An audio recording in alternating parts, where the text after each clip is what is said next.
Столетие первой государственной газеты на якутском языке «Манчары» отметят в Якутии.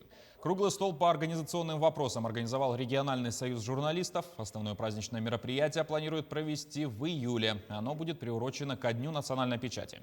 Помимо этого, журналисты обсудили освещение Года здоровья и подготовки к спортивным играм народов Якутии, которые пройдут в селе Барагонцы Усть-Алданского района. Глава территории Алексей Федотов рассказал о ходе подготовки к долгожданному спортивному событию. Мероприятий очень много. Планировалось проведение большого количества разных интересных мероприятий, в том числе СССР республиканский журналистов возобновим.